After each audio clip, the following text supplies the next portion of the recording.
Blood for the blood gods, goals for the throne of corn. Hey everybody, it's Jason Blaha here. Once again, it's time for another chaos mode workout. And today was shoulder day. I'm at 212 pounds right now. And realistically, I'm going to have to get to 200. Now that I'm assessing everything at 212, yes, I'm leaner. Yes, the waistline's tightening up. But I need to be 200 pounds, and I might have to go lower. So what I'm going to do, we're going to keep dieting down to 200, assess it. Main goals with all this is to just get that waistline tighter and smaller and bring my arms up, all right? My arms tend to be my weak link, but, you know, again, funny enough, it's just due to proportions. Keeping in mind my body weight. I have a bit of visible abs at this body weight. My arms aren't small, it's just proportionate. So it's something I have to continue to work on. But again, it's all those years of powerlifting, not doing enough curls, things like that. So, you know, we'll fix it. But as far as the shoulders go, started with upright rows. My shoulder routine is pretty boring and it's pretty straightforward. I'm not really changing much because I don't need to. I'm just making sure I pick a big movement that works the overall shoulder girdle, which for me is upright rows. And people will say, why not overhead press? Because honestly, I do a ton of pressing already, and it doesn't bring anything special to the table that I don't get from a front raise, okay, in terms of actual shoulder development. So I'm picking my big movement to be the upright row because it actually works the entire shoulder structure, all three heads of the delt, the upper trap, all that. So again, I go a little heavier, a little harder on this, and well, a little heavier. It's only 95 pounds. But again, super strict. We take it to failure. Usually that last rep, you guys don't always see, but I try to pull and it doesn't come up. And definitely on the last set. And I managed to get 9 with this weight. So doing it strict, that's actually a PR. We got like 8 and 8 and 9 or something last time. So we got 9 for all 3 sets. So pretty happy with that. Again, making small progress while using the really, really strict form. Then I go over to laterals. And just for the sake of brevity, I do them 2-arm. I like 1-arm laterals. I've done them on camera.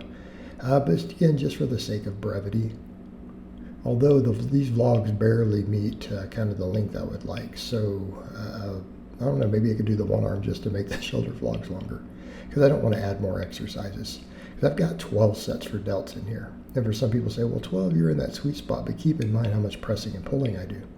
I do 3 types of chest presses on Monday.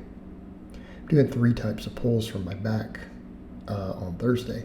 So, you know, that is actually a reasonable amount of shoulder volume in there.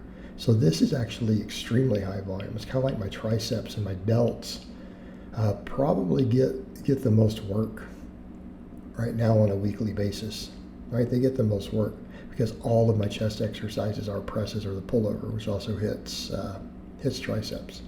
And then we do triceps. Although my biceps probably get a lot too. But again, priorities. These are really the show muscles. And I'm not saying I don't want my quads bigger again or more chest or any of that stuff. But proportionately, arms, I think with a bias towards triceps, and then of course delts. You can never have delts that are too big aesthetically. It would be very hard to do. So again, I do make sure I'm hitting them from all angles. And I've done some videos on that, you know, that if your goal is to improve your aesthetics, your delts are probably the most important muscle. And I don't have any of my strength athletes do much delt isolation other than some laterals because they don't need it. But if someone is chasing a physique, I mean, I literally have guys who they only have time for minimalist stuff and they're not really big guys. We almost mostly just do the big 3 pull-ups and then a ton of delt work for them. I mean, we throw in a little bit of other stuff. There's some curls and triceps and calves if they need it. But honestly, a lot of those guys, we don't even bother to isolate chest. We don't bother to isolate anything in the legs, but we'll do 2 or 3 different isolation movements for their delts. So just an FYI. In my case, I'm trying to do the same because, again, as I get leaner, I really want those delts to pop a lot more because they make or break you. So again, if you're trying to look impressive shirtless, it matters. But I also don't want that side enhanced look. A lot of the guys people are seeing with the big delts, there's a lot of oil in those delts. I am not doing that. So trying to build it as just pure muscle. So I want them to have all that separation. I want them to be big and round and look like a balloon. I want actual muscle tissue, and they're going to look a lot more striated when you do that. So again, that's one of the big giveaways for the guys who are side enhancing those shoulders. Even when they're really lean, they just look like a balloon or a bowling ball or a big softball, right? It's because all the expansion from the oil and the scar tissue is smoothing out the striations. Because it is like a balloon. So again, I want nice round delts, but I want all that separation as I get leaner. So again, working every angle. So again, front raises. And yes, some people would say, well, the front raises are a bit redundant with all the incline work and stuff you're doing. Maybe. I don't think that they fully are. I think they'll also help with the whole delt pec tie-ins. Again, particularly that whole upper chest, the way it all ties in with the front delt. And again, not noticeable till you get reasonably lean.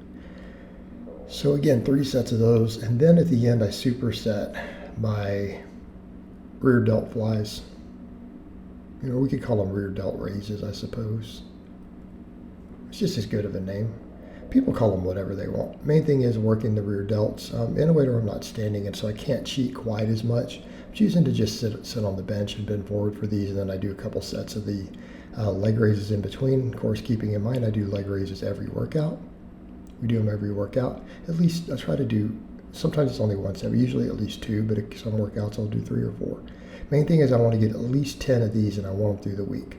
Again, the reasons, not just the abs. Since I'm training beltless, yes, I need the ab work. I'm doing everything raw. But the ab work will help. As I get leaner, you have nice, thicker abs, but also the grip work and the shoulder mobility, because the shoulder issues have been a problem. Since I had that overuse issue, I have lost that range of motion in my shoulders for years now, a few years. So I'm trying to do things to slowly work on getting it back. And I want people to keep in mind, I don't hurt. Like, my shoulders don't hurt in any way. I'm not injured. It's just that I think I've lost some range of motion, and it's probably due to some old scar tissue and stuff from that overuse. It is what it is. Do the best we can. But then I superset those with the 3 sets for the rear delts. And again, just trying to get a nice pump and take those sets to failure with a lightweight. I use 10 pounds. But my shoulders have done a lot of work. My rear delts have actually done a lot of work, because most of those exercises are hitting them. So again, it's just to finish them off and make sure they're not getting neglected. All right, and then so we do 3 sets of that. Today I did 2 sets of the hanging leg raises. Overall, pretty happy with the workout. There's not a lot of complexity in my shoulder days. We just come in and make sure every single head gets sufficient volume with a good pump with sets to failure, very, very close to failure. All right, guys, but that's really all I have to say on that today. I hope it's been informative, and I'll talk to you guys and gals next time.